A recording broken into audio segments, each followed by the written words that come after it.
Hello everyone, success की के YouTube channel में आप सभी का स्वागत है। उम्मीद है आप लोग अच्छे होंगे और अपनी तैयारी भी अच्छे से कर रहे होंगे।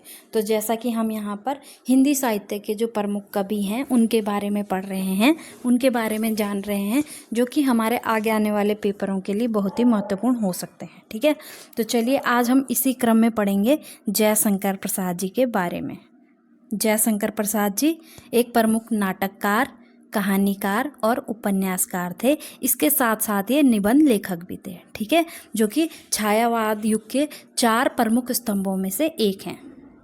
ठीक है, इनका जो उपनाम है वो है झारखंडी। क्या है? झारखंडी। और जयशंकर प्रसाद जी का जन्म हुआ था 30 जनवरी 1889 को। कहाँ पर हुआ था? तो काशी में हुआ था। ठीक है, 30 जनवरी 1889 को जन्म हुआ था और मृत्यु हुई थी 15 नवंबर 1937 में।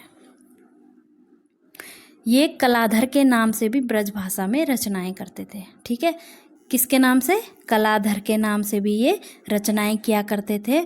और इनको छायावाद का ब्रह्मा भी कहते हैं, जो कि आपके लिए बहुत ही इम्पोर्टेंट हो सकता है। आपके लिए कहीं भी पेपर में ये आ सकता है। ठीक है, इनको क्या कहा जाता है? छायावाद का ब्रह्मा। ठीक है, आधुनिक कविता का सुमेरु भी इनको कहते हैं। क्या कहते हैं? आधुनिक कविता का सुमेरु। और इन्हें भारतीय संस्कृति का पुनरुद्धारक भी कहते हैं। ठीक है, इनका परिवार सुंघनी साहू के नाम से प्रसिद्ध था। ठीक है, सुंघनी साहू के नाम से इनका परिवार प्रसिद्ध था और ये 9 वर्ष की आयु से ही लिखना इन्होंने आरंभ कर दिया था। ठीक है, इन्होंने जयशंकर प्रसाद जी की जो प्रथम कविता है वो है सावन पंचक। ठीक है, सन 1906 और ये भारतेंदु पत्रिका में प्रकाशित हुई थी। ठीक है, प्रथम छायावादी कविता है इनकी प्रथम प्रभात। ठीक है, प्रथम कविता है सावन पंचक और जो प्रथम छायावादी कविता है वो है प्रथम प्रभात 1913। ठीक है, जो कि झरना में संकलित है और ये रामस्वरूप चतुर्वेदी ने माना है। ठीक है, अब बात करते हैं इनकी प्रसिद्ध कविताओं के बारे में। तो सबसे पहले जो इनकी बहुत ही प्रसिद्ध कविता है वो है उर्वशी, जो कि एक चंपू काव्य है सन 1909 की। ठीक है, इसे कामायनी की श्रद्धा का पूर्व संस्करण माना जाता है। क्या माना जाता है? कामायनी की श्रद्धा का पूर्व संस्करण। ठीक है, आगे इनकी कुछ रचनाएं दी गई हैं जो कि हमारे लिए बहुत ही महत्वपूर्ण हैं।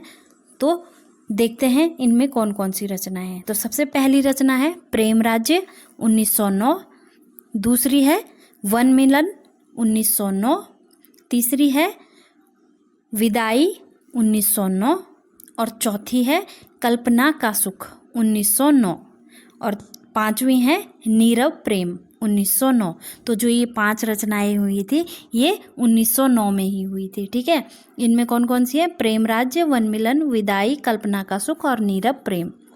ठीक है, इससे आगे है अयोध्या का उद्धार 1910, शोकोच्छ्वास 1910 और बभ्रुवाहन 1911। ठीक है, एक बभ्रुवाहन और एक शोकोच्छ्वास ये बहुत ही महत्वपूर्ण हो सकती हैं, तो इनको आप थोड़ा सा ध्यान से पढ़िए। ठीक है, तो चलिए आज के लिए इतना ही रखते हैं।